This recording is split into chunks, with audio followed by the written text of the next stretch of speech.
Petites précisions sont que les questions et réponses seront en fin de présentation et vous pouvez poser vos questions au fur et à mesure ou à la fin de la présentation via le chat. Voilà. Si toutefois vous avez un problème aussi pour entendre, un problème audio ou autre, vous pouvez nous écrire. Mais je pense qu'a priori tout fonctionne bien jusque-là. Alors, les intervenants de ce soir.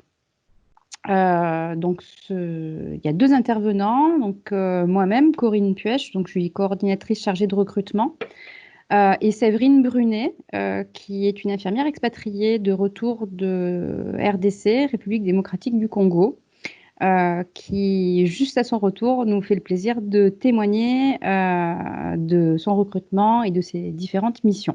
Alors, c'est parti pour la réunion d'information. Merci à tous. Je vais vous donner quelques indications sur le déroulement de la réunion.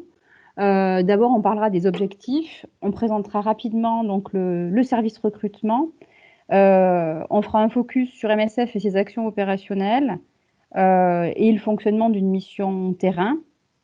Et on va se concentrer ensuite sur le témoignage de Séverine, de retour du terrain. Alors aussi pour ceux qui écoutent, savoir si justement cette vie sur le terrain, ce mode de fonctionnement de MSF et l'expérience peut vous convenir, que vous soyez médical, paramédical ou non médical. Ensuite, on ira sur le volet vraiment recrutement en vous dressant un petit peu les différents profils recherchés, les critères et le processus de recrutement. Et comme on disait donc au départ, les questions et réponses se feront en fin de... Donc les objectifs de la réunion, voilà, on va vraiment s'attacher à travailler, à parler des MSF au global, les actions opérationnelles par thématique. On va parler uniquement de postes qui concernent le terrain. Ça va se concentrer autour de ce témoignage justement pour vous donner une projection claire et concrète de ce que peut être la vie et le travail sur le terrain. Et que vous sachiez également si vous êtes parmi les métiers, les profils recherchés. Et pour ceux qui souhaitent entamer un processus de recrutement, savoir comment faire. Ces réunions ont pour objectif de parler uniquement des postes terrain. On ne va pas parler de postes qui concernent des postes au siège ou dans des bureaux à MSF aujourd'hui, puisqu'ils sont tous consultables au niveau des offres sur notre site internet msf.fr. S'il y a des questions, en revanche, en fin de session, on peut y répondre si besoin. Une précision importante qui concerne tous les métiers, c'est qu'MSF n'envoie pas de stagiaires sur le terrain.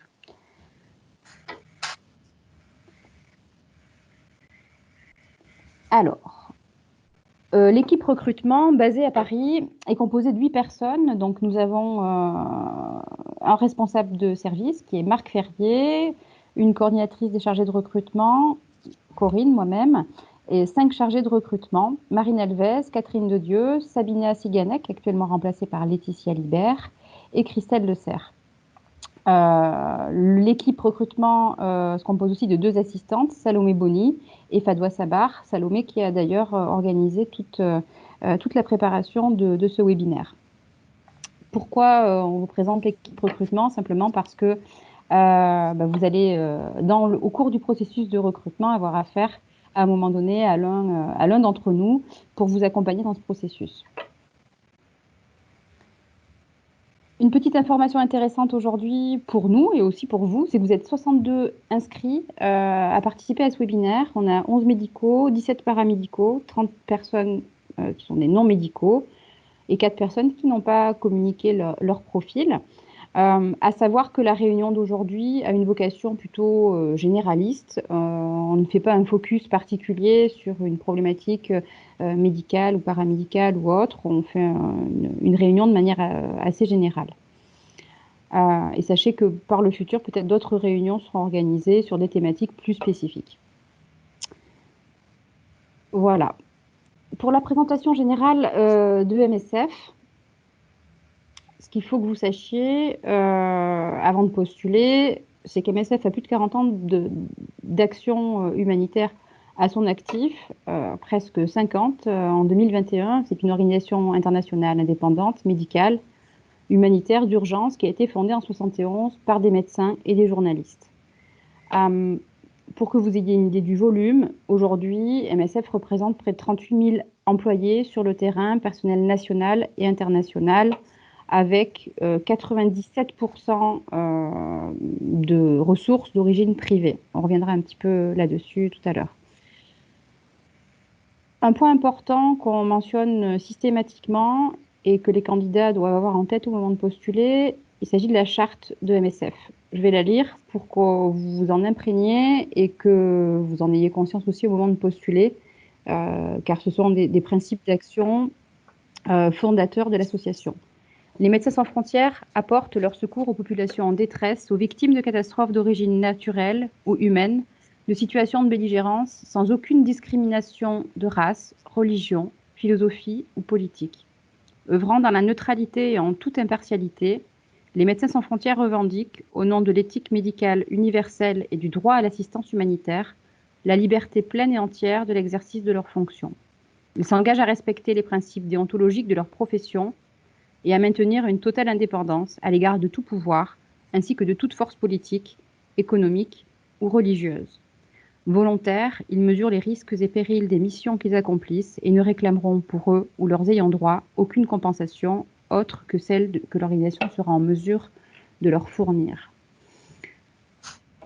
Charte à retenir, encore une fois, puisqu'elle est d'actualité aujourd'hui, et donc je vous encourage à la relire et à essayer de prendre conscience justement de cette indépendance, notamment financière, qui permet une certaine indépendance d'action, qui fait qu'il y a un fonctionnement assez spécifique par rapport au mode d'intervention sur le terrain. Un petit passage, l'organisation était en 71 une petite organisation qui a grandi. L'idée n'est pas aujourd'hui que vous connaissiez tous les méandres de l'organisation internationale de MSF, mais simplement de savoir qu'il existe 5 centres opérationnels. Aujourd'hui, si vous postulez sur notre site, par exemple, vous postulerez auprès du Centre opérationnel de Paris, OCP. Il existe 5 centres opérationnels qui ont vu le jour progressivement dans les années 80 et 90, qui sont OCG, le centre opérationnel de Genève, OCB, le centre opérationnel de Bruxelles, OCBA, le centre opérationnel de Barcelone et Athènes, et OCA, le centre opérationnel d'Amsterdam. À chacun de ces 5 centres opérationnels, vous avez des sections, des bureaux partenaires. Par exemple, pour OCP, il y a effectivement la section française avec des sections partenaires comme le Japon, l'Australie et les États-Unis. Venons-en au domaine d'intervention. L'idée, on l'a dit, est que MSF est une ONG médicale d'urgence, mais intervient sur pas mal de thématiques différentes. L'absence d'accès aux soins, les conflits et les violences, les catastrophes naturelles, les épidémies et les pandémies. Donnons peut-être quelques exemples illustrés. Donc, l'action en situation de conflit. Ici, vous avez une photo de l'hôpital d'Aden, au Yémen, en situation d'urgence. Hôpital qui existe toujours sur la prise en charge de blessés et polytraumatisés dans un contexte de conflit depuis plus de 5 ans. La chirurgie est un domaine où MSF intervient de plus en plus. Plus de 50% des projets sont des projets où on va avoir de l'hospitalier. Ici, vous avez la Jordanie, l'hôpital d'Amman, avec une chirurgie relativement et un bloc opératoire relativement technique, on va dire, avec un plateau technique élevé sur de la chirurgie de reconstruction pour des blessés, notamment de guerre d'Irak, de Syrie ou du Yémen. Les catastrophes naturelles, le Népal, donc il y a déjà quelques années, suite au tremblement de terre. Un gros volet sur les épidémies, notamment par exemple là, des lits choléra au Nigeria, où il y a eu de grosses urgences, et notamment dans l'État du Nord vers Maïdougouri. Les campagnes de vaccination en République centrafricaine, ou plus récemment en ce moment au niveau de la rougeole en République démocratique du Congo. la malnutrition au Soudan du Sud. Là, vous avez une question d'accès aux soins et de recherche dans un laboratoire au Mali. Et une problématique un petit peu plus transversale qui va venir, qui est une problématique moins d'ordre médical, mais qui va venir s'agréger aux questions médicales, la question de l'accès à l'eau et à l'assainissement que vous pouvez avoir sur les différents projets. Voilà. Là, on était sur le pilier de MSF, premier pilier, le pilier de la médecine, du médical et des activités associées autour du médical, comme par exemple l'accès à l'eau et l'assainissement. Le deuxième pilier est celui de la communication et du témoignage, qui depuis le début existe à MSF, et MSF s'attache à ce qu'il y ait toujours aujourd'hui de la communication par rapport aux actions de terrain qui partent de faits retirés du terrain à partir d'interviews, comme vous pouvez le voir, qui peuvent être relayées sur différents médias, sites msf.fr par exemple, ou autres réseaux sociaux, Facebook par exemple. Donc le témoignage est encore aujourd'hui quelque chose de très important en termes de communication pour expliquer ce qui se passe sur les terrains d'intervention de MSF. Et c'est dans ce cadre-là d'ailleurs que Séverine va intervenir pour témoigner auprès de vous aussi de sa mission, de ses différentes missions. Deux aspects complémentaires pour aussi comprendre MSF. C'est qu'MSF a une force de frappe logistique assez importante. Elle est connue pour ça au niveau du domaine humanitaire, notamment avec une centrale d'achat qui se trouve à Mérignac, à côté de l'aéroport de Bordeaux, qui permet notamment de constituer des kits et de travailler sur l'envoi de réponses d'urgence sur les différentes interventions. MSF Logistique travaille pour MSF France, pour les autres centres opérationnels également, éventuellement pour d'autres structures ou d'autres associations.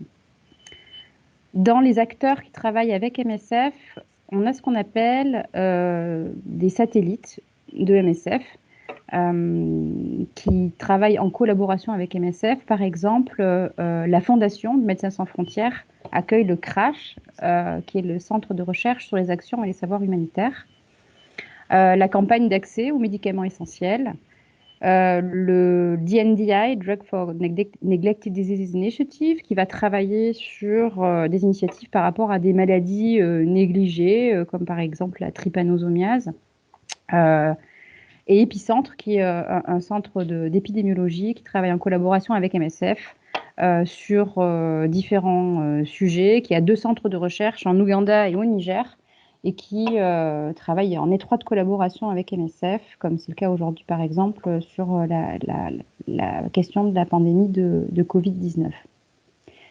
Évidemment, vous pouvez trouver plus d'informations sur le site msf.fr pour en connaître un petit peu plus sur ces entités satellites de Médecins sans frontières.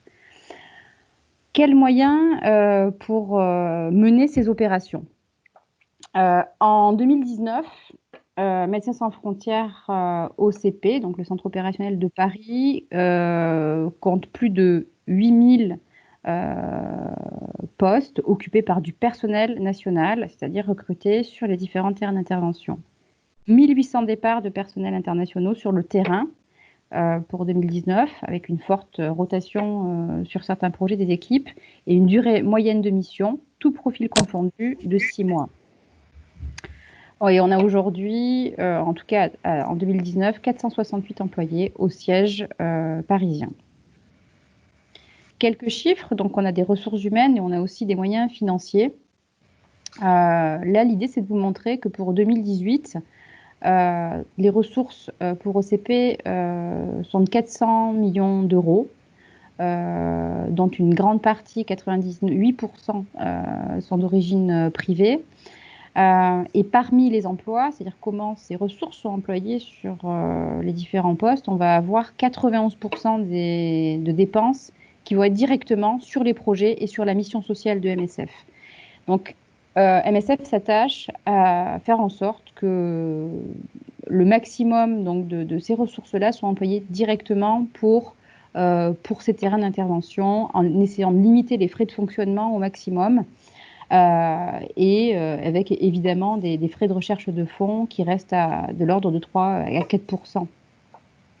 Donc l'idée, c'est de se dire que voilà, la plupart, et plus de 90%, des fonds sont dédiés aux missions sociales à la mission sociale de MSF, c'est-à-dire aux projets d'intervention sur le terrain.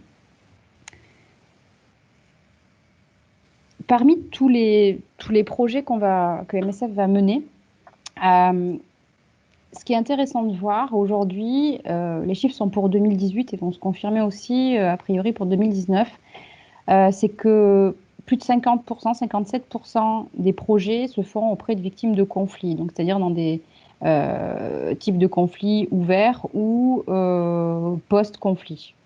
Ce qui est relativement important et qui va, par rapport aux problématiques en Afrique et au Moyen-Orient, continuer a priori à augmenter. L'intervention en réponse aux épidémies et endémies est de 19% par rapport au total des interventions, qui augmente également aussi par rapport, alors notamment avec la question d'Ebola et plus actuellement, si on se met en 2020, avec la question du Covid.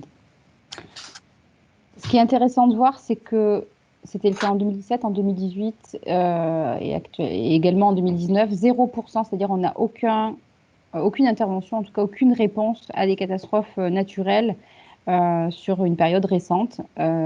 Donc voilà, MSF est toujours là pour ça et beaucoup médiatisé pour ce genre de choses, mais finalement ça représente une très faible partie de la réponse opérationnelle de Médecins sans frontières aujourd'hui. Et le dernier point, donc 24% auprès de victimes d'exclusion des soins ou de violences sociales. Un petit passage, donc, je vous parlais du fonctionnement de missions sur le terrain. Donc, avant d'arriver au témoignage de Séverine, il faut savoir que toutes les missions, aujourd'hui, sont organisées de la même manière en termes de structure.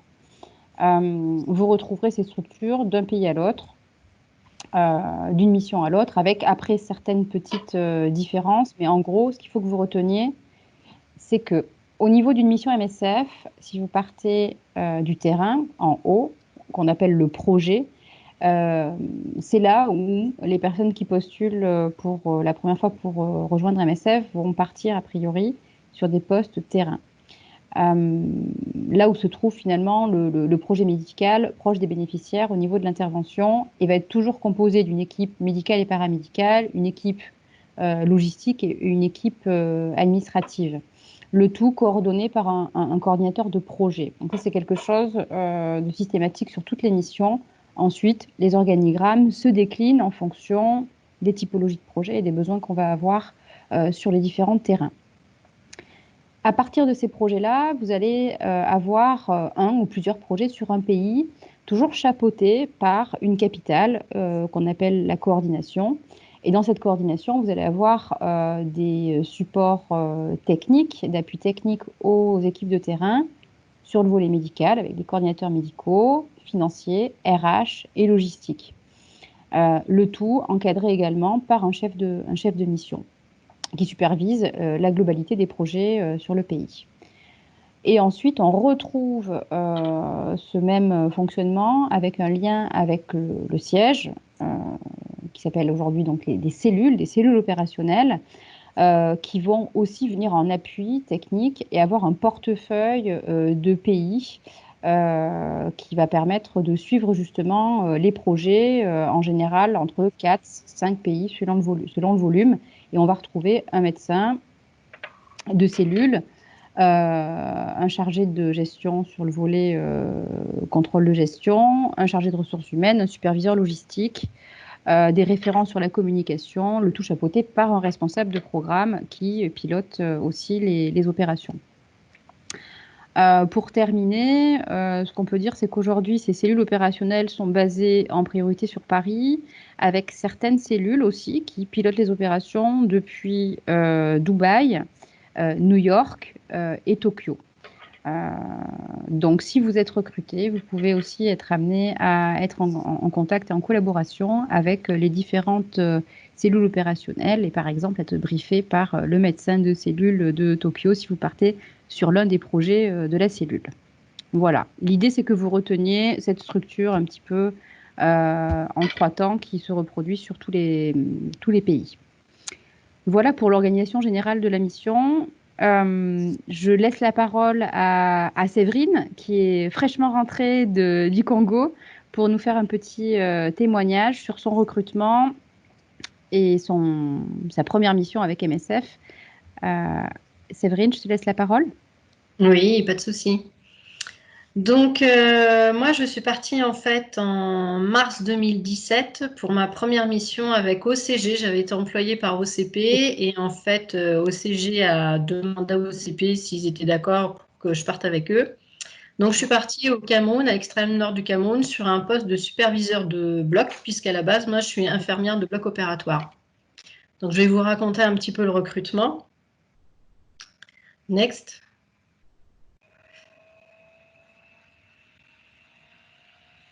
Donc, en fait, pour le recrutement, au départ, j'ai été voir le site internet sur MSF et j'ai rempli en fait le dossier comme il était présenté en fait, où on expliquait que on posait notre candidature et qu'on nous rappelait après ou pas dans les 15 jours qui venaient. On m'a rappelé à peu près une semaine après pour dire que ma candidature en fait intéressait. On m'a donné un premier rendez-vous en fait à Lyon sur une réunion d'information. Donc ça, c'était en juin 2016. Et suite à cette réunion, en fait, j'ai eu un entretien de recrutement toujours sur Lyon, le même mois. Et une semaine après, je crois à peu près, on m'a confirmé que c'était OK et que voilà, et que je faisais partie de MSF. Ensuite, on m'a proposé donc le stage de préparation au premier départ en octobre, donc vers la fin octobre, sur lequel s'est enchaînée aussi la préparation au premier départ médical, puisque en fait, le tronc commun, c'est la préparation au premier départ, et après, vous avez la section logistique, médicale et admin. Et on m'a fait la proposition d'une première mission, en fait, début février 2017. Et je suis partie, donc, je crois que j'ai décollé le 6 ou le 7 de Genève en mars et j'ai dû aller à Genève juste 2 jours avant, en fait, pour les débriefings, quoi. Donc, voilà. Les débriefings, en fait, sur Genève, en gros, vous rencontrez plusieurs personnes, déjà les personnes de la cellule qui s'occupent, en fait, de la mission, puisque chaque cellule, en fait, a plusieurs missions attitrées. Donc, on vous présente la cellule. Une personne de la cellule va vous présenter la mission. Après, votre section médicale à vous va vous présenter votre poste en fait avec plus de précision, notamment votre pool manager. Et puis, vous pouvez avoir après différentes infos comme la logistique ou en fonction de là où vous partez, quoi, à peu près. Voilà, si tu veux mettre après, Corinne. Donc, la mission que j'avais acceptée était donc de 6 mois. Donc, elle était de octobre jusqu'à septembre. Voilà, à l'extrême nord du Cameroun. À Maroua, exactement. Donc, Maroua, en fait, dans le secteur, donc le Cameroun est divisé en plusieurs cantons. L'extrême nord du Cameroun est à la lisière, en fait, du Nigeria, du Tchad et de la République centrafricaine.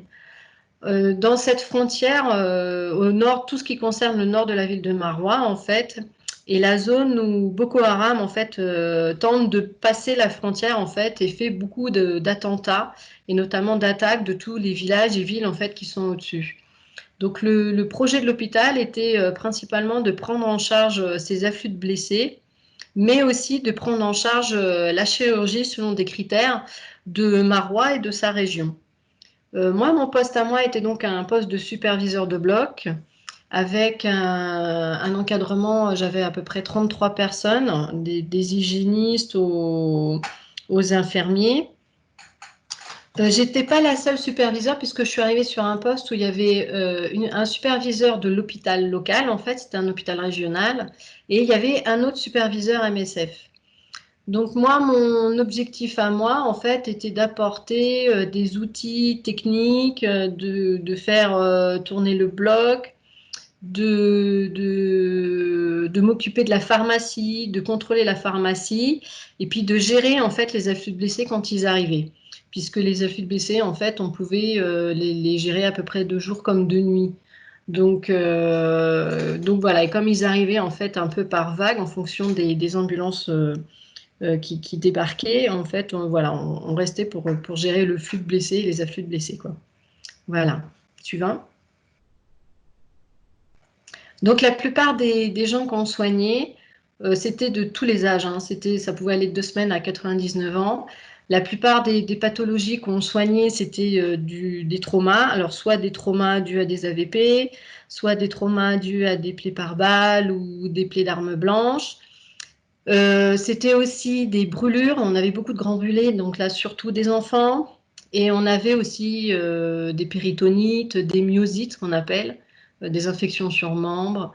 Et on avait des césariennes. Les soins qu'on apportait, ben, c'était principalement en traumato, mais donc on faisait de la chirurgie traumato principalement en fixateur externe. On n'avait pas d'appareil pour poser des ostéosynthèses.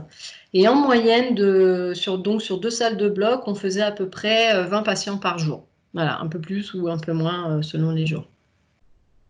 Suivant. Sur notre base, il y avait 21 expatriés en fait, répartis sur 3 maisons. Sur ces expatriés, il y avait des logisticiens, des infirmiers, des médecins, anesthésistes, un psychologue, et voilà, de ce que je me souviens à peu près. Et il y avait donc une équipe outreach, c'est-à-dire qu'il y avait une équipe qui était sur la base et sur l'hôpital, et il y avait une équipe qui partait tous les jours sur la ville de Mora, au-dessus, pour s'occuper d'un service de pédiatrie et faire de la nutrition notamment, puisque dans le nord, l'extrême nord, se trouvaient aussi beaucoup de camps de réfugiés, de Nigérians qui quittaient leur pays en fait, qui quittaient les conflits. Suivant. Nos conditions de vie, donc la ville de Maroua en fait était protégée par l'armée congolaise, par l'armée camerounaise.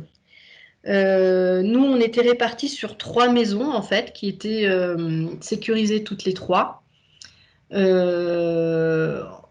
avait, alors, il y a plein de questions auxquelles je n'ai pas forcément répondu. Donc, il y avait d'autres expatriés. En fait, on était très peu, on n'était que sur les 21. On n'était que 3 expatriés européens et tout le reste était d'origine souvent Afrique ou Nord-Afrique. J'emporte, j'ai envie de dire, de la musique, surtout. De la musique, apporter des choses qui vous font plaisir. N'hésitez pas à apporter même vos vêtements habituels, quoi. Ne vous mettez pas en condition de comme si vous partiez, je sais pas moi, comme si vous partiez en guerre, quoi. Prenez des choses qui vous ressemblent et dont vous avez l'habitude, qui fait que vous vous retrouvez, parce que quand vous partez 6 mois, bon, ça peut être un petit peu long. Alors, je donne cet exemple parce que j'ai eu une amie là, qui faisait sa première mission, à qui on avait dit qu'il fallait surtout pas emmener de vêtements fragiles, qu'il fallait emmener que des trucs de randonnée et tout. Et en fait, elle avait les boules parce que voilà, il lui manquait sa féminité. Ça paraît rien comme ça, mais pendant 6 mois, voilà, ça peut être un petit peu long. Donc, n'hésitez pas à emporter voilà, votre musique. N'hésitez pas à apporter à votre première mission du chocolat, du saucisson, des choses que vous trouverez pas là, qu'on trouve pas là-bas, du fromage. On le dit jamais assez, hein. Qu'est-ce qui fait plaisir encore? Du vin aussi, pourquoi pas. Les conditions de travail. Alors en principe, on travaille 6 jours sur 7 ou 7 jours sur 7 pour les médicaux et les chirurgicaux. Donc là, c'est sur système de garde, hein, 7 jours sur 7 pour les chirurgiens, hein, pas d'affolage. Mais principalement 6 jours sur 7, hein. On commençait le matin assez tôt parce qu'il fait chaud. Et les journées se terminaient, en principe, on devait terminer avant 17 h puisque c'était par les conditions de sécurité. Bon, parfois, ça se prolongeait en fonction des urgences. Sur une mission de 6 mois, même 3 mois, dans les grands principes, vous avez un mini break au bout de 6 semaines. Ce mini break, en fait, on vous propose de partir, alors soit sur la capitale, soit sur une ville un peu plus loin, donc soit vous partez en avion, soit vous partez en voiture. mais vous allez dans un hôtel que paye MSF, ou vous allez dans les maisons MSF pendant 3 jours, en fait, voilà, pour faire un vrai week-end, prendre l'air, sortir de la mission et faire autre chose. Et au bout de 3 mois, vous avez une semaine de break. Donc, cette semaine de break, vous avez une partie du billet qui est pris en charge. En fait, vous avez une prime en fait, qu'on vous donne pour ces vacances. Mais soit vous partez, soit vous pouvez avoir la chance d'être sur un pays limitrophe. Par exemple, moi, sur ma dernière mission, là, je suis allée au Rwanda pendant une semaine. Petit conseil, quand vous avez qu'une semaine de repos, tout le monde a envie de retrouver sa famille ou ses enfants, voilà, quand on en a. Attention parce que les missions sont parfois assez éloignées et on peut mettre du temps pour revenir en capitale, pour revenir à Paris. Et donc, parfois, faire le trajet et de revenir en France juste une semaine, ça peut être très très court et au final, vous n'êtes pas reposé, vous êtes fatigué. Et en fait, ce break, il est hyper important parce que vous vous rendez compte au bout de 3 mois que vous en avez besoin. Parce que vous êtes dans des conditions de travail qui ne sont pas les conditions dont vous avez l'habitude. Parce que vous êtes dans un pays où le climat n'est pas celui dont vous avez aussi l'habitude et il faut vraiment penser à se reposer pendant ces vacances-là, quoi. Donc il faut vraiment penser à s'organiser de façon optimale et importante et penser voilà, que le trajet en fait peut vous couper des jours et mine de rien, un jour de gagné, c'est pas mal, quoi, sur la semaine de break. Voilà. Suivant, Corinne. La sécurité, donc là où j'étais, donc je disais, l'armée camerounaise en fait entourait et protégeait la ville. Le principal problème qu'il y avait en fait sur Maroua, qui était une ancienne ville très touristique, c'est que c'était les risques d'enlèvement, surtout pour les gens blancs comme nous en fait. Donc on n'avait pas le droit de sortir dans la rue en dehors de la maison pour marcher et aller n'importe où. On pouvait aller de la maison à la base, donc on avait à peu près 300 mètres. Et on devait être accompagné d'un expat africain, homme principalement. Donc les risques, voilà, c'était les risques d'enlèvement, mais aussi d'attentat. Donc en fait, on avait des heures limites de sortie et le soir, c'était jusqu'à 20 heures. Et on avait seulement 2 bars qui étaient autorisés en fait par notre base, où on nous emmenait en voiture et on venait nous chercher dans les endroits où on allait à pied. Le stress principal, alors moi personnellement, je ne l'ai pas du tout senti sur l'hôpital où les équipes et les gens sont plutôt bienveillants, même les familles qui restent là tout le temps en fait. Le principal stress en fait est le fait que vous êtes dans ces maisons en fait fermées. On n'avait pas beaucoup de jardins autour des maisons, même si les maisons sont grandes, magnifiques. Mais voilà, quand vous avez seulement un mur de 3 mètres autour de la maison et que vous n'avez pas d'horizon, il faut penser que ça peut être angoissant en fait au bout de 6 mois. Donc voilà, c'est pour ça qu'il faut profiter des breaks et des mini breaks voilà, pour partir voir autre chose. Et prendre l'air. Et puis c'est aussi pour ça que c'est important de bien communiquer en fait avec les autres expatriés et de partager autre chose que le travail, quoi, de mettre des conditions de vie aussi sympathiques en fait. Voilà, sur l'endroit où vous vivez principalement. Suivant. Corinne, si tu veux passer à la suite.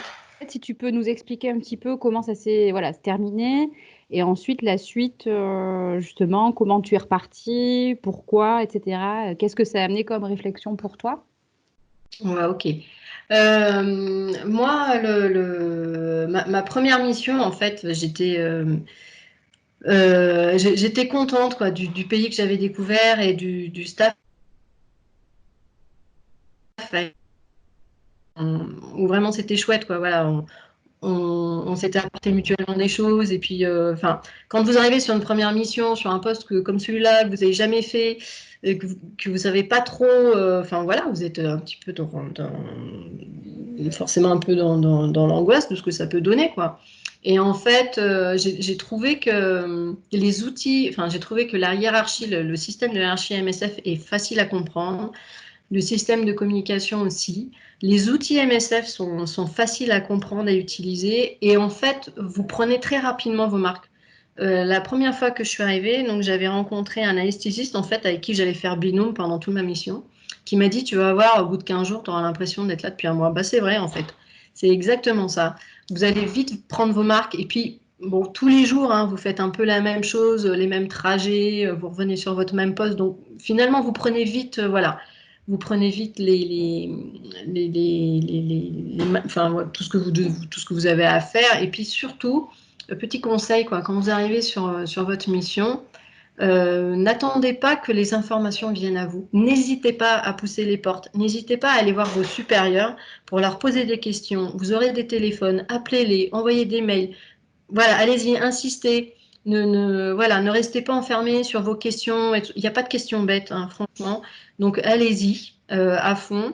Et puis, moi, il y a un petit truc qu'on m'avait dit qui m'avait fait rire avant que je parte là sur PPDM, où on m'avait dit, bah, vous allez voir, le principal problème en mission, ce ne sera pas le staff avec qui vous allez travailler, mais ce sera les expats avec qui vous êtes. Alors oui, je confirme. Parfois, sur les maisons, on n'a pas tous la même façon de vivre, on n'a pas tous la même cadence, on n'a pas tous les mêmes manières, donc il faut réussir à s'entendre. Voilà. Donc bon, ça, c'est au plaisir de chacun. Vous verrez un peu sur place. Mais moi, cette mission, oui, elle m'a donné envie de repartir parce que vraiment, j'ai trouvé bah, j'ai trouvé ma place, hein, déjà. J'ai trouvé le partage et le travail chouette. J'avais une image de MSF aussi que j'ai retrouvée finalement vraiment sur le terrain. Donc ça correspondait en fait, voilà, à l'image que je m'en étais faite, hein. Et du coup, bah, voilà, c'est ça que donc là, comme a expliqué Corinne, là, je reviens d'une autre mission de 8 mois et demi où j'étais en République démocratique du Congo, à Rutshuru, dans un hôpital à la frontière du Rwanda et de l'Ouganda, où ce projet, qui est un projet régulier, qui existe depuis très longtemps, c'est un hôpital où on est revenu, en fait, après avoir quitté cet hôpital il y a 1 an et demi à peu près. Et c'est un hôpital où on traite aussi beaucoup de conflits, parce qu'il y a beaucoup de conflits dans cette région. Et on fait à peu près la même chose, hein, des brûlures, des traitements de péritonite, des traitements de myosite, etc. Mais là, l'ambiance était différente. Il y a toujours un petit truc sur la mission qui aura son petit côté négatif, j'ai envie de dire, mais d'une mission à l'autre, ça change. Et en fait, s'il y a quelque chose qui vous déplaît sur votre première mission, petit conseil que je vous donne, n'hésitez pas à repartir, faites-en une deuxième, vous verrez pas la même chose, il n'y aura pas les mêmes personnes, ce sera pas le même terrain. Et vraiment, voilà, ça peut être différent et beaucoup plus positif que ce que vous auriez vu la première fois. Mais en tout cas, n'hésitez pas à vous exprimer. Voilà, n'hésitez pas à poser des questions. Et bon courage, en fait, à tous ceux qui veulent s'inscrire et tous ceux qui veulent partir un jour et tous ceux qui arriveront. Voilà, en tout cas. Merci. Corinne? Merci Séverine pour ton témoignage. Je vous demande de garder les questions effectivement pour Séverine par rapport à ton témoignage, que ce soit par rapport au Cameroun ou pour la RDC pour la fin de la présentation. Merci Oui, beaucoup. Tu restes avec nous. À tout à l'heure. Je à tout à l'heure. poursuis sur le déroulé. Donc pour le recrutement, on va être assez générique. Pour vous expliquer les besoins en personnel sur le terrain, enfin, à savoir si voilà, votre profil, votre métier peut correspondre au profil qu'on recherche aujourd'hui, les principaux critères. Donc, je vais aller un petit peu sur ces niveaux-là. Donc, on distingue 3 grandes catégories de personnel. Et si vous postulez en ligne, donc le personnel médical, comme tous les médecins, pharmaciens, chirurgiens et anesthésistes. Le personnel paramédical, les infirmiers par exemple et les différentes spécialités, les psychologues ou les techniciens de laboratoire. Une autre catégorie de personnel, le personnel qu'on appelle non médical, qui va venir en support aux personnels médicaux et paramédicaux sur le terrain, que sont donc la grande catégorie des logisticiens et des responsables, on va dire, finance et RH de la partie administration. Donc ça, c'est de manière assez générale. Mais aujourd'hui, donc c'est-à-dire que si vous postulez, vous allez être dans une de ces catégories-là. Pour aller un petit peu plus en détail aujourd'hui, les profils que MSF recherche donc dans ce champ médical, paramédical et non médical. Donc on a d'abord tout le volet médical, les médecins généralistes, les médecins urgentistes, les réanimateurs, et les pédiatres, médecins pour lesquels on va avoir aujourd'hui relativement beaucoup de besoins, à la fois sur du court terme pour répondre à des urgences actuelles comme au Tchad ou en Centrafrique, avec des délais de départ en mission relativement courts qui peuvent aller de 6 mois. Donc ça, ce sont des métiers dont on a besoin aujourd'hui, à la fois en volume et assez rapidement. Donc voilà. Les pédiatres aussi sont recherchés, les médecins psychiatres, les infectiologues, que ce soit sur le volet à la fois pour tout ce qui est HIV ou tuberculose, mais aussi sur tout ce qui va avoir attrait à la problématique d'antibiorésistance. Donc on essaie de renforcer aussi le recrutement d'infectiologues. On va rechercher de manière un petit peu plus, alors moins importante, des médecins qui sont oncologues. C'est assez nouveau sur ce volet-là, mais c'est aussi aujourd'hui possible de rejoindre MSF en tant qu'oncologue. Pourquoi? Parce que donc le cancer est une problématique de santé publique relativement importante sur laquelle MSF a décidé de se pencher un petit peu depuis 2 ans. Et certains projets, notamment au Mali et au Malawi, se sont développés autour de la prise en charge du cancer des femmes, notamment cancer du col et cancer du sein. Donc, ce sont des profils dont on a, voilà, des nouveaux projets, on va dire, des nouveaux métiers dont on a besoin, qui sont aujourd'hui importants aussi, même si on a peu de postes par rapport aux métiers médicaux que je viens de citer. Ensuite, il y a tout le pôle, on va dire, de chirurgie, anesthésie. Donc, vous avez donc, les médecins anesthésistes, on a beaucoup de métiers du bloc opératoire. Et un besoin assez important en médecin anesthésiste actuellement, et également sur les chirurgiens, que ce soit des chirurgiens qu'on va appeler généralistes, qui vont travailler sur la partie, on va dire, des chirurgiens viscéraux digestifs, des orthotraumatos également, des plasticiens pour travailler notamment sur la question des brûlures, et également des chirurgiens pédiatriques, plus spécifiquement pour travailler sur des projets où, comme au Libéria, nous avons des projets de chirurgie pédiatrique spécialisés. Les gynéco-obstétriciens aussi sont des profils recherchés, puisque MSF a développé aussi beaucoup de projets autour de la santé des femmes dans différents pays. Et par extension aussi, comme je parlais des métiers autour des projets liés à l'oncologie, on va aussi avoir besoin d'onco-gynécologues de manière plus spécialisée. Donc MSF se spécialise aussi beaucoup. Donc là, on voit des profils très spécialisés, notamment pour le Malawi. Ensuite, il y a d'autres métiers médicaux dont on va avoir des besoins de manière assez régulière, soit pour les sages-femmes, les pharmaciens, les microbiologistes et les spécialistes IPC. J'explique un petit peu ce que sont ces métiers-là. J'ai laissé les épidémiologistes de côté, puisqu'on peut postuler en tant qu'épidémiologiste, qu'on soit médecin épidémiologiste ou épidémiologiste avec un profil paramédical ou non médical, c'est tout à fait possible. Mais il y a relativement peu de postes aujourd'hui ouverts pour les épidémios. Donc, je reviens un petit peu sur les métiers de microbiologiste et de spécialiste IPC.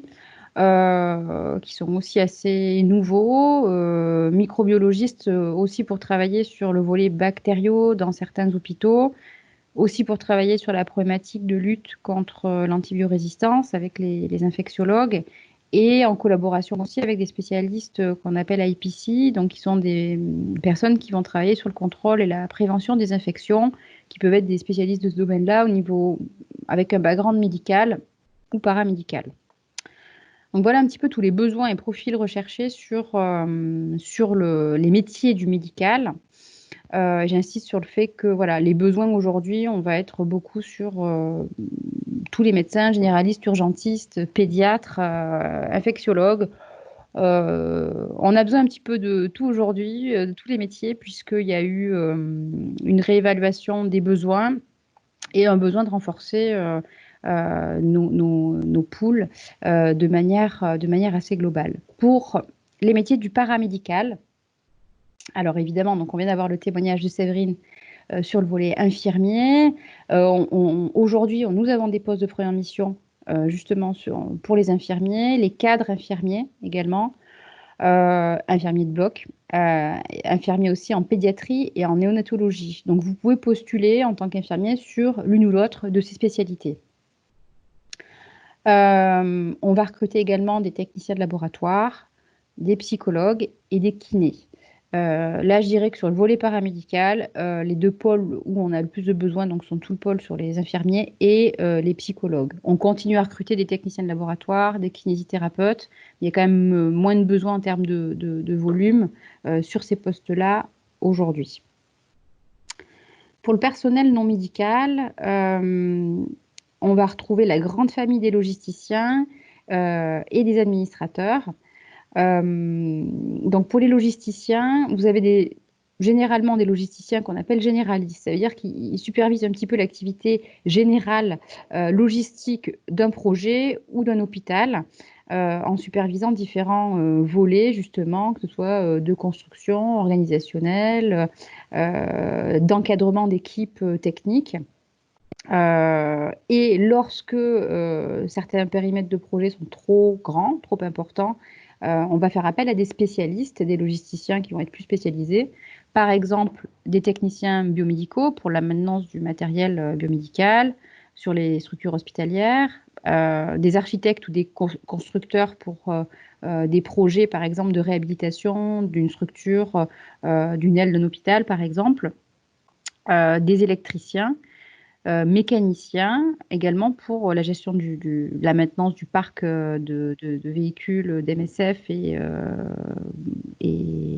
principalement voilà, qui est assez importante. Des approvisionneurs, donc tout le volet supply et approvisionnement. On peut aussi avoir besoin de spécialistes sur ce domaine-là et des spécialistes, donc comme on a vu un petit peu tout à l'heure, ce qu'on appelle en EHA, eau, hygiène, assainissement. Notamment sur des problématiques comme liées aux épidémies, hein, comme le choléra ou le Covid aujourd'hui, des spécialistes sur tout ce qui est informatique et télécom. Pour la partie administrateur, on va avoir besoin de personnes qui ont un profil effectivement soit avec un focus ressources humaines et ou finance, avec la gestion budgétaire et comptable, et idéalement les deux.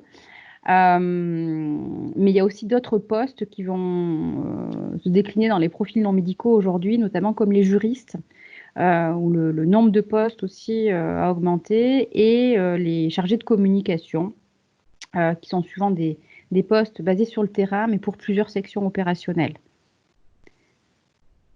Un dernier point qu'on aborde aussi, que j'ai rajouté aujourd'hui, concerne le personnel. Alors, médical ou non médical, mais personnel de coordination. Vous avez vu tout à l'heure que si vous êtes recruté pour une première mission avec MSF, vous allez probablement vous trouver sur les projets sur le terrain. En revanche, MSF reste ouvert à recruter directement aussi des coordinateurs de projets ou chefs de mission avec l'expérience nécessaire dans des ONG internationales assez similaires à MSF. Donc MSF reste ouvert à des recrutements externes pour ces profils-là. Idem pour les coordinateurs finance et RH, qui peuvent être soit des coordinateurs finance RH au global, ou soit des postes divisés, coordinateur finance et coordinateur RH par exemple. Vous pouvez aussi postuler comme coordinateur médical ou coordinateur logistique. Et si vous avez une expérience suffisante également dans d'autres ONG sur des postes similaires.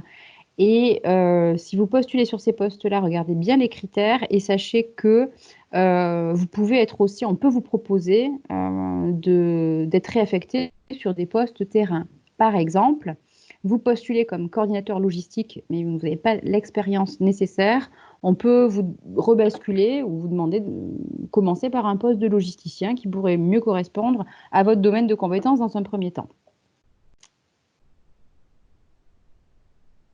Ok, on va parler des critères de recrutement de manière assez générale. De manière générale, pour les profils, on va demander un diplôme et 2 ans minimum d'expérience hors stage. Encore une fois, c'est selon le profil. et un niveau d'anglais intermédiaire, B1 minimum requis. B1, ça veut dire quoi? Ça veut dire que c'est un niveau intermédiaire sur la grille européenne d'évaluation des langues qui va de A1 à C2, A1 étant le niveau le plus bas et C2 le niveau le plus élevé, le plus expert dans la langue. Vous avez aussi une auto-évaluation à faire aujourd'hui pendant le processus de recrutement pour vous aider à vous situer par rapport au niveau de langue qui est demandé par rapport à votre profil. Prérequis général aussi, pour quasi la totalité des postes, vous allez avoir une demande de disponibilité de 6 à 9 mois. Encore une fois, cela est général. Il faut que vous alliez voir sur les différents métiers, où on peut répondre aussi plus spécifiquement en fin de webinaire sur ces prérequis-là, car certains métiers, principalement, on va dire les métiers du bloc opératoire pour les chirurgiens et les anesthésistes, on demande une disponibilité qui est plus courte, une disponibilité de 4 semaines. Voilà. Pour des raisons de turnover important, d'activité importante, de rareté du profil. Donc, gardez en tête que la disponibilité est généralement de 6 à 9 mois pour des premiers postes de terrain pour la quasi-totalité des profils, excepté pour les métiers du bloc opératoire, les chirurgiens et les anesthésistes. De manière plus générale, un prérequis, et Séverine en a parlé également, c'est le fait de travailler au sein d'équipes pluridisciplinaires et multiculturelles. Si vous partez sur le terrain avec MSF, vous allez de fait travailler avec des équipes internationales et nationales qui sont mixtes à tous les niveaux en termes d'âge, d'origine, etc. MSF recrute en France, mais dans le monde entier, dans les différents bureaux, sur les terrains d'intervention. Donc, c'est quelque chose à avoir en tête de base, de travailler en équipe pluridisciplinaire. Un prérequis est d'avoir idéalement une expérience en encadrement et en formation. Certains métiers vont le demander, pour d'autres, ce sera un plus, c'est-à-dire à minima, il faut que vous ayez une prédisposition à travailler sur de la formation, sur de l'encadrement, car on va potentiellement vous le demander, et ce sont des choses qui sont évoquées aussi pendant les entretiens de recrutement. Donc c'est un plus. Les choses qui sont valorisées pendant le processus de recrutement, alors ça peut être différent vraiment en fonction de votre parcours de vie et de votre parcours professionnel, mais on va pouvoir valoriser par exemple un engagement associatif, des expériences de voyage. Ça peut être de voyage dans un but dans un but personnel, ou des expériences de voyage ou des expériences professionnelles dans lesquelles vous vous êtes aussi investi, ou vous avez travaillé dans des contextes à ressources limitées, par exemple. La préparation du projet, la réflexion autour du projet, la maturité de votre projet, de rejoindre MSF pour justement en connaissance de cause, en connaissance des règles de sécurité, des conditions de départ, du confort ou non qu'on va retrouver sur le terrain. Ce sont des choses qui sont extrêmement importantes et raison pour laquelle on demande aussi d'assister à ce type de réunion d'information. Voilà pour les critères de manière de manière générale. Autre élément important qu'il faut que vous sachiez, c'est qu'il n'y a pas de départ en famille ou en couple en première mission. C'est possible pour certains postes de coordination hors terrain, parce qu'aujourd'hui, il n'y a aucun poste de coordinateur de projet ouvert en famille. C'est plutôt réservé donc aux coordinations basées en capitale de pays, et réservé souvent pour des volontaires expérimentés MSF. On recrute pour un pool. Qu'est-ce que ça veut dire? Ça veut dire qu'on recrute pour un vivier de personnes. On va essayer de constituer un vivier de personnes, et on ne recrute pas pour un pays spécifique ou un projet particulier. On va essayer de constituer un pool d'infirmiers, un pool de médecins, un pool de logisticiens. Et une fois que vous êtes recruté, c'est-à-dire que vous intégrez un vivier, on va commencer à travailler sur l'identification d'un poste pour vous. Donc ça, c'est la règle générale. Vous pouvez aussi trouver des postes qui sont diffusés sur le site msf.fr, plus spécifiques, parce qu'on n'a pas réussi à trouver dans notre recrutement régulier, dans notre vivier. Oui. Plus largement, et alors là, on va parler de qualité, d'atouts ou de choses assez transversales, mais pour tous les métiers, la flexibilité et l'adaptabilité et de rigueur, c'est-à-dire que l'idée est que vous ayez travaillé dans différents types d'environnements, différents types d'environnements professionnels, et que vous soyez flexible à la fois au niveau personnel pour ne pas choisir justement les collègues avec lesquels vous allez vivre et travailler et être adaptable à un rythme de vie qui peut être assez différent du vôtre en termes de contexte, de climat, de sécurité ou de contexte épidémiologique. La capacité de résistance au stress aussi, c'est-à-dire de savoir, de connaître un petit peu vous, vos limites, qui sont des sujets qu'on aborde également en entretien de recrutement pour savoir si vous connaissez un petit peu justement votre résistance au stress et s'il y a des types de contextes sur lesquels vous vous projetez ou pas. Pour les médicaux et paramédicaux, alors on va valoriser les connaissances et les spécialités en médecine tropicale, médecine de catastrophe pour les médicaux et paramédicaux, mais ce n'est pas un prérequis, c'est-à-dire que c'est un plus, mais une expérience, par exemple, sur des contextes qu'on appelle à ressources limitées, va être aussi valorisée que des spécialisations en médecine tropicale, par exemple, ou de catastrophe. Idem pour tout ce qui concerne les diplômes en santé publique ou santé internationale, qui sont considérés comme des plus pour se préparer et qui sont à ce jour, qui ne sont pas des prérequis, mais plutôt des plus pour pouvoir rejoindre le pôle international. Et j'en parlais tout à l'heure, donc l'investissement associatif est aussi valorisé ou institutionnel. Qu'est-ce que ça veut dire? Ça peut dire, par exemple, pour les médecins ou les infirmiers, ça peut vouloir dire faire partie du comité d'hygiène de l'hôpital, être investi sur des sujets transversaux sur une structure dans laquelle vous travaillez, sont aussi des choses qui vont être valorisées. Ah, hop, ok. Je poursuis sur les conditions de départ. Ce qu'il faut que vous reteniez par rapport aux conditions de départ, c'est que si vous rejoignez MSF, la première année, c'est-à-dire les 12 premiers mois, MSF va vous proposer un statut de volontaire.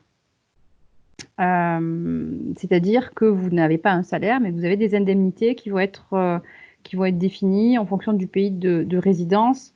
Aujourd'hui, l'indemnité pour le volontariat pour les 12 premiers mois est de 1 134 € par mois, non imposable. Donc, vous ne payez pas de taxes par rapport à cette indemnité. Par contre, ça n'ouvre pas de droit au chômage. Mais par contre, MSF cotise à la caisse de retraite des Français à l'étranger.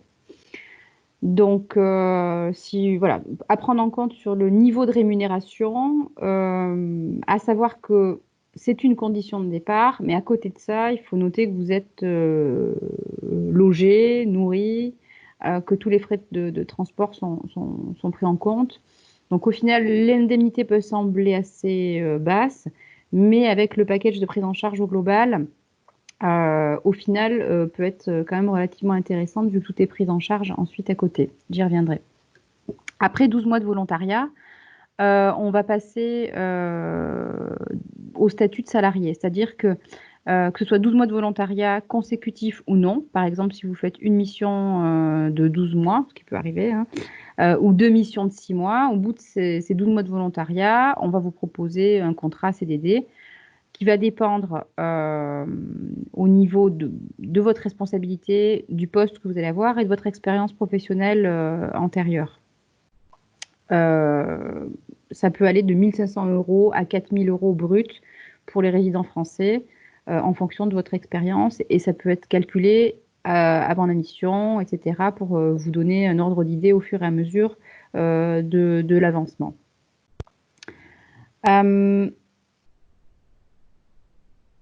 Donc, ce qu'il faut que vous sachiez, c'est que Vous pouvez avoir des expériences, et certaines personnes qui nous écoutent ont peut-être des expériences aussi avec d'autres ONG internationales. Ces expériences sont reprises dès le départ à hauteur de 50%. C'est-à-dire que, je prends un exemple, si vous postulez, vous avez déjà travaillé 2 ans, 24 mois par exemple, pour Action contre la faim en tant que personnel international, on va reprendre 50% de votre expérience. C'est-à-dire que ça va correspondre à 12 mois de travail chez MSF. Donc, à partir de là, vous pouvez passer directement salarié d'MSF. Donc, la reprise d'expérience est faite à partir du moment où vous avez travaillé pour une ONG internationale en dehors de votre pays d'origine. Par exemple, si vous êtes un médecin ivoirien et que vous avez travaillé pendant 2 ans pour Action contre la faim en Éthiopie au niveau international, on considère que cette expérience peut être reprise en termes de rémunération pour pouvoir passer cette période-là, cette période des 12 mois.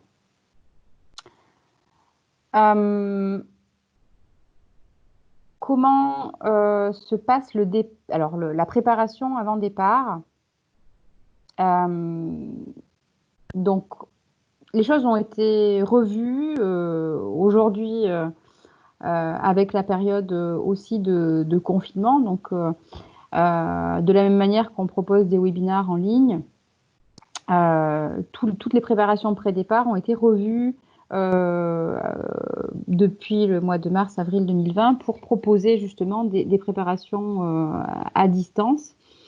C'est le cas pour des journées d'accueil, Welcome to MSF, qui sont en train d'être revues pour proposer quelques journées de préparation pour tous les profils, que vous soyez médicaux, paramédicaux ou non médicaux. Et il y a des formations plus spécifiques pour les logisticiens, le PPDL, préparation au premier départ logistique, qui dure environ 1 semaine, administrateur, également 1 semaine, et une préparation au départ pour les médicaux et paramédicaux sur 3 jours.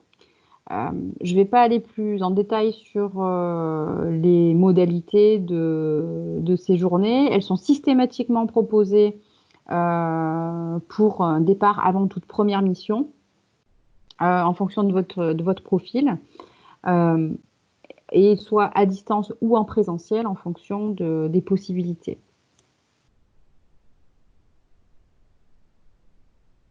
Donc, si on reprend un petit peu le processus de recrutement, de manière générale, ce qu'on conseille, c'est de faire une réunion d'information pour bien connaître les conditions de départ, les profils recherchés, réfléchir à son projet et essayer de voir si on peut se projeter sur le terrain avant de, effectivement, déposer votre candidature en ligne. Candidature, c'est principalement le CV, la lettre de motivation, qui peut être en français ou en anglais, sur le site msf.fr, dans la rubrique qui vous correspond, médical, paramédical ou non médical. Un processus avec des entretiens de recrutement. Nous ne faisons pas de tests en tant que tel, des journées d'accueil et un départ en mission avec un délai d'attente qui dépend un petit peu de votre métier et de la situation des besoins de Médecins sans frontières. Donc, vous voyez visuellement, vous avez cette réunion avec ce témoignage qui vous permet de réfléchir à votre projet, la candidature sur le site que vous pouvez faire, qui prend plus ou moins de temps en fonction de votre métier, puisqu'on peut aussi vous demander de remplir des grilles de compétences pour avoir un peu plus d'informations techniques sur votre expérience. Il y a une validation technique qui est faite par chaque département métier. Par exemple, si vous êtes médecin, ce sera le référent métier médical au département médical de MSF qui va valider votre candidature par rapport à votre dossier avant de pouvoir aller plus loin dans la procédure. Et ça, c'est le cas pour tous les métiers. Ensuite, vous allez recevoir un mail, c'est-à-dire que tout le monde reçoit une réponse, qu'elle soit positive ou négative. Si c'est positif et que vous avez une validation du département technique, vous allez recevoir le contact d'un membre de l'équipe recrutement, d'un chargé de recrutement, pour commencer à parler de votre projet sur un premier contact téléphonique. Vous allez ensuite, si tout se passe bien, convenir d'un entretien qui peut se faire en présentiel ou à distance en fonction de la situation. Si votre candidature est retenue, de la même manière, on fait un feedback d'entretien à tous les candidats, que ce soit positif ou négatif. Donc, si vous êtes retenu dans le pool international, vous allez être mis en lien avec un gestionnaire de pool, par exemple le gestionnaire du pool des infirmiers, des médecins, qui a une visibilité globale sur les besoins actuels et à venir et qui va pouvoir vous donner une information à la fois sur la prochaine participation à une formation pré-départ et une visibilité sur la durée d'attente par rapport à votre première mission. Voilà, on a fait le tour de manière assez générale sur tous les métiers, projets, processus de recrutement. Je pense que vous avez posé certainement quelques questions par écrit sur le chat, donc on peut y répondre maintenant. Alors moi, j'ai reçu quelques questions. Existe-t-il un projet Covid-19 en RDC? Alors, non, pas à ce titre-là précisément. On n'a pas monté un projet Covid-19 spécial pour la RDC, mais ce sont les projets sur place qui se sont agrandis pour pouvoir accueillir le Covid-19. Voilà. En fait, les différents projets qui étaient sur le pays, en fonction des projets qui fermaient, notamment des projets d'urgence, se sont déplacés en fait pour pouvoir monter l'accueil pour les patients de Covid-19.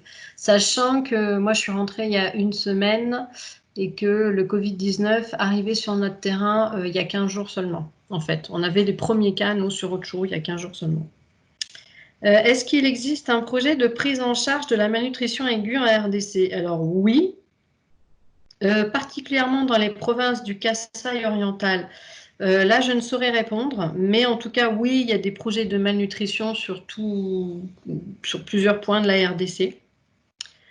Comment as-tu appréhendé le départ dans une région où il peut y avoir des attentats? En fait, on m'a expliqué clairement voilà, les conditions sur place. J'avais le choix ou pas d'y aller. Maintenant, je suis partie en connaissant les conditions et j'avais aussi confiance à MSF. Ils ont, voilà, sur le terrain, on vous explique des consignes de sécurité à respecter. On vous donne voilà, quoi, toutes les clés en main. Je ne me suis pas sentie en danger pour partir, sinon je ne serais jamais partie. Sur quel statut est-ce que j'ai pu me libérer de mon bloc opératoire en France? Moi, j'étais sur un CDD, en fait, quand on m'a proposé la mission. Donc, ça a été assez simple hein, pour moi, puisque j'ai terminé mon CDD et puis je suis partie. Mais sinon, pour tous les autres salariés, aussi bien privés que publics, il faut savoir qu'il existe un congé, alors je ne sais plus comment il s'appelle, un congé humanitaire où vous avez le droit, pendant toute votre vie professionnelle sur une même entreprise, à 1 an de congé humanitaire que vous pouvez soit cumuler, soit prendre en une fois, en fait. Donc ça, il faut en faire la demande à vos RH. Comment est-ce que j'ai géré l'éloignement avec la famille? Eh bien, vive WhatsApp, qui marche normalement à peu près partout, hein, mis à part 2-3 soucis de Wi-Fi que vous aurez de temps en temps, mais sinon, Internet marche tout le temps et du coup, WhatsApp. Et du coup, voilà, on s'appelait régulièrement. Et puis, même si je suis partie 6 mois, il y a des jours où on n'appelle pas parce que finalement, les enfants, ils sont, enfin moi en tout cas, mes 2 enfants, ils étaient dans leur vie de tous les jours, dans l'école de tous les jours. Et ils n'avaient pas forcément des choses, eux, à me raconter tous les jours. Donc, voilà. Est-ce que le break est totalement pris en charge? Alors non. En fait, on vous donne une sorte de prime vacances. Et en fait, avec cette prime, vous faites ce que vous voulez, quoi. Soit vous achetez un billet, vous partez dans la destination de votre choix, soit voilà, vous restez localement. C'est à vous de décider, quoi. Et en fait, la destination, c'est la destination de votre choix. C'est vous qui gérez vos vacances, hein. Voilà, c'est vous qui gérez l'endroit où vous souhaitez partir. Voilà. Pour l'instant, j'ai reçu que ça comme vacances, donc j'espère avoir répondu à vos attentes. Merci d'avoir complété. Alors, j'ai quelques questions de mon côté aussi. Ouais. On a une question, alors globale, si tu veux compléter aussi, Séverine, je vais essayer d'y répondre. Sur les postes, alors une personne qui demande un petit peu, je parlais des postes de chargé de communication sur le terrain. Ce sont Oui. des postes qui n'existent pas partout. On n'a pas de chargé de communication du tout sur tous les projets. C'est des postes qui sont la plupart du temps au niveau du pays et qui couvrent la communication locale aussi, qui peuvent être des postes qui sont des postes aussi intersections communs à différentes sections opérationnelles de MSF. C'est le cas en RDC. Je ne sais pas si tu as vu par exemple, mais donc il y a des chargés de communication au pays, plus spécifiquement sur les projets. Donc nous, on fait du recrutement pour ces postes-là, mais de manière assez spécifique. Il est possible de postuler. On demande plus de 5 ans d'expérience de communication ou journalisme un petit peu adapté aussi au terrain. Donc les prérequis sont quand même assez élevés. Et encore une fois, ce sont des postes qui sont assez particuliers et qui ne sont pas présents sur chacun des projets, mais plutôt au niveau pays. Moi, j'en ai vu, on en avait un au Cameroun qui était sur la coordination à Yaoundé. Et comme sur le Cameroun, il y avait plusieurs projets, quand je suis arrivée, il y en avait 3. Mhm. Il était en effet sur les 3, en chargé Voilà. de com. Mais Ouais. je ne l'ai pas fait en RDC. En tout cas, je ne l'ai pas croisé en RDC. Je l'ai Mm. croisé que sur le Cameroun. Ok. Ouais. Donc c'est ça. C'est principalement des postes qui vont être là pour couvrir la communication locale ou régionale par rapport à des problématiques, des thématiques médicales ou contextuelles, très en lien avec la coordination, les chefs de mission. Et les équipes de terrain, mais plus pour intervenir voilà, au niveau d'une région ou d'un pays. Il y a une question un petit peu par rapport aux différents sujets, donc je vais essayer d'y répondre de manière assez simple. La question, c'est est-ce qu'on peut choisir finalement de refuser une mission? Est-ce qu'on peut choisir ses missions? Donc là, aujourd'hui, on demande d'être ouvert pour postuler pour rejoindre un pool de manière assez générale, quel que soit le profil. En revanche, il n'est l'objectif ni de MSF ni des personnes qu'on recrute de partir dans des endroits où vous ne souhaitez pas aller. Donc, au niveau de l'entretien de recrutement, on va discuter de comment la personne se projette dans des contextes de sécurité, contextes volatiles, conflit ou post-conflit, des contextes épidémiques par exemple, pour voir un petit peu comment la personne a réfléchi à la nature des risques qui peuvent être inhérents à ce type de contexte, et tout en sachant que MSF met en place des mesures de sécurité assez importantes. Donc, non, on ne peut pas choisir sa mission. Par contre, on peut émettre des restrictions par rapport à certaines contraintes, par rapport à certains risques, que ce soit pour soi ou par rapport aussi à ce que votre environnement peut penser de ce que vous faites. Donc ça, on en parle en entretien. Donc il n'y a pas d'obligation. Vous pouvez refuser une mission dans la mesure où c'est argumenté en fait. Si au final vous refusez toutes les missions ou plusieurs missions que le gestionnaire de pool vous propose, ça peut poser question sur votre envie, motivation, capacité à essayer de travailler sur des contextes MSF. Donc, ça fait vraiment l'objet d'une discussion et un refus de mission après avoir intégré un pool peut être tout à fait entendu s'il est argumenté et expliqué. Autre élément dont on n'a pas parlé, ou peut-être peu parlé, c'est que à l'issue d'une mission aussi, il y a des débriefings qui vont permettre de discuter avec la cellule opérationnelle et les gestionnaires de pool pour voir ce qui vous a plu ou pas et éventuellement vous orienter sur un autre projet pour la fois d'après. Donc c'est aussi des choses qui peuvent se réguler au fur et à mesure. Est-ce que, Séverine, tu as eu à refuser des missions, par exemple? Est-ce que ça t'est arrivé de... Non, non, parce qu'en fait, les 2 missions que j'ai faites là et tout, non, non, c'était dans ce que j'avais envie, quoi. Donc, non, non, Mhm. j'ai pas refusé, quoi. Ok. Non, voilà. Mais je sais qu'il y a des gens à qui c'est arrivé, oui. Non, non, voilà, c'est pas un truc isolé, quoi. Ça Bien arrive sûr. et il faut pas culpabiliser, quoi. Enfin, il faut être honnête, je pense, dans ses choix. C'est mieux, Effectivement. en tout cas. Ouais. Pour gérer le stress sur place, tout ça, c'est quand même mieux, quoi. Mhm. Oui, et du coup, on peut avoir des représentations sur un pays. Donc on va vous proposer un projet, et par exemple, tu as parlé de Marois, la situation n'est pas la même à Marois ou à Yaoundé ou à un Pas du tout. moment donné. Donc, voilà, ce que tu as, par exemple, dit aujourd'hui, par rapport à ce contexte-là, va être différent typiquement aujourd'hui ou dans 6 mois. Donc, la prise en compte des contextes, c'est à la fois de se dire que c'est par rapport à une zone dans un pays et à un moment donné, et que ça peut être changeant, et qu'il faut réfléchir aussi par rapport à ces éléments-là, et comprendre comment MSF gère la sécurité pour pouvoir aussi réussir à répondre oui ou non par rapport à une mission. Exactement. Ok, Ouais, exactement. super. J'espère avoir répondu à cette question sur le choix de la mission. Il y avait une dernière question sur les postes de coordination à MSF, et sur l'accès aux postes de coordination à MSF.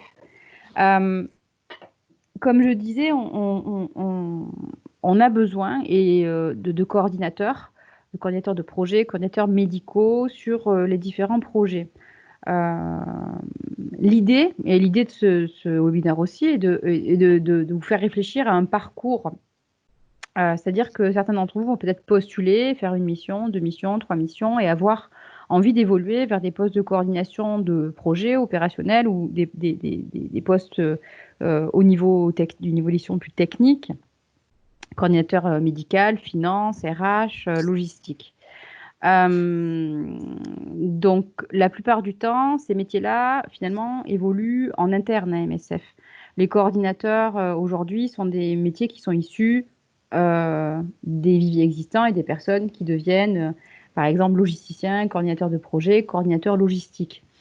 En revanche, on essaye d'ouvrir un petit peu ce que je disais tout à l'heure sur les coordinateurs de projet. Donc, pour les coordinateurs de projet, typiquement, c'est un profil sur lequel ça peut marcher correctement, mais il faut avoir une expérience similaire de plus de 18 mois dans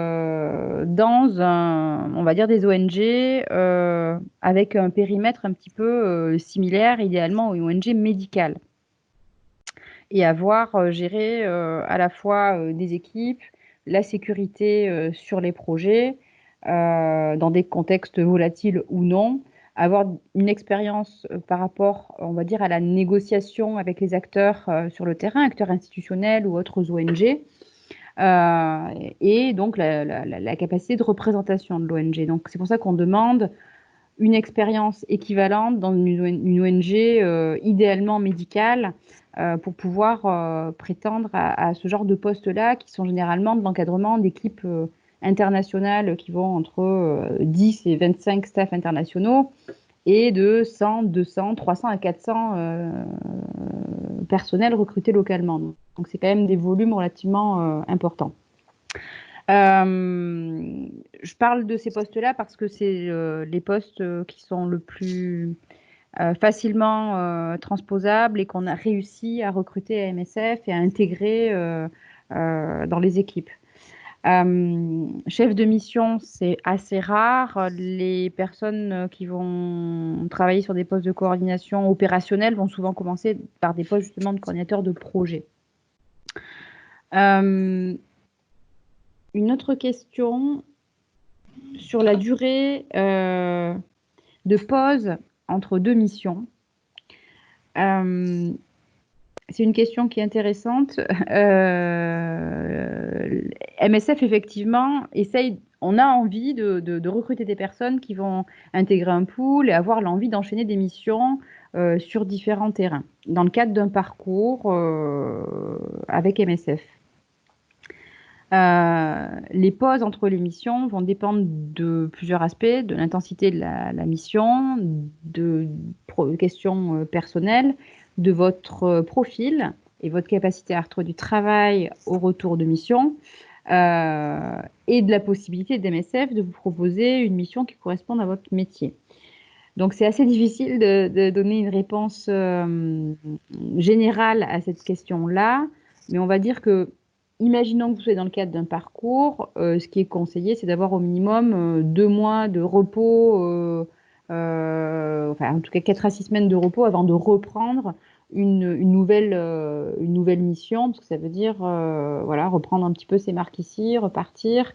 Donc, pour le personnel médical et paramédical, ça peut être assez différent dans le sens où vous pouvez reprendre une activité hospitalière, par exemple, et repartir ensuite sur le terrain dans le cas d'une nouvelle disponibilité.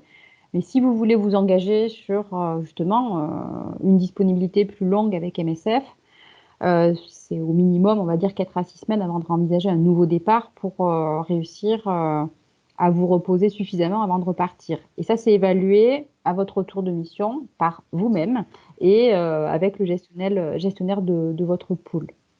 Séverine, tu voulais compléter? Tu as acquiescé? Oui, non, je confirme, hein, le temps de repos entre deux missions, oui, un mois et demi, 2 mois minimum, enfin, selon les postes, mais oui, il faut pas moins de 4 semaines, hein, honnêtement, parce que en plus, vous pouvez revenir malade. Moi, c'est ce qui m'est arrivé du Cameroun. Je suis revenue avec un palu, donc j'étais bien fatiguée.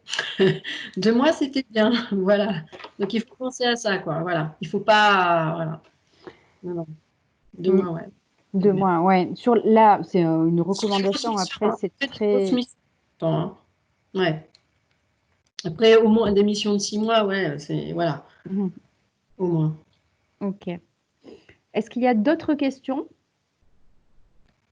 Il nous reste 2 minutes.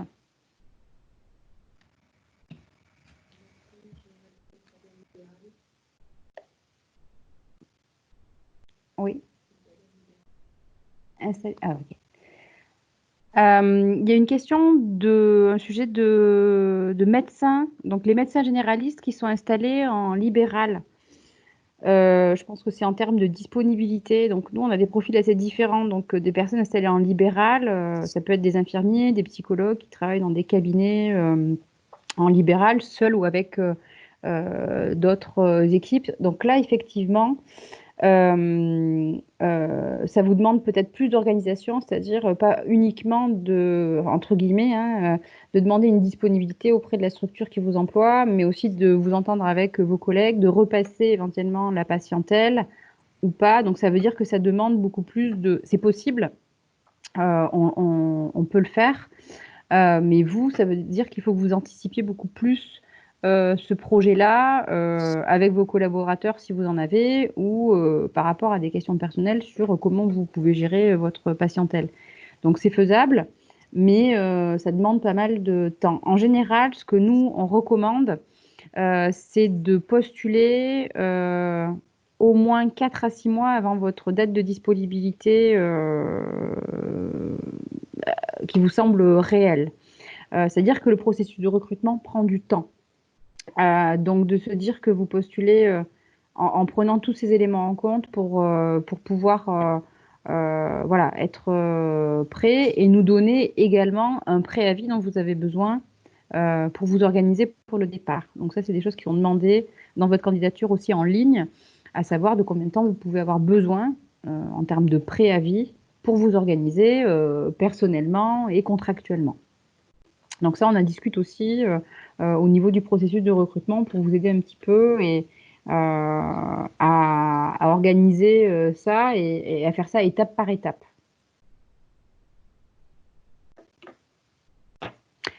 Voilà. Est-ce que je pense qu'il n'y a plus de questions? Séverine, on va te laisser te reposer de retour de RDC. Merci beaucoup Merci. pour ton témoignage et ta participation ce soir. Merci à tous. Et à bientôt peut-être, Séverine. Oui, à bientôt. Et merci à tous pour votre participation, votre écoute. Et à bientôt pour ceux qui ont déjà un processus de recrutement en cours. Au revoir. Au revoir.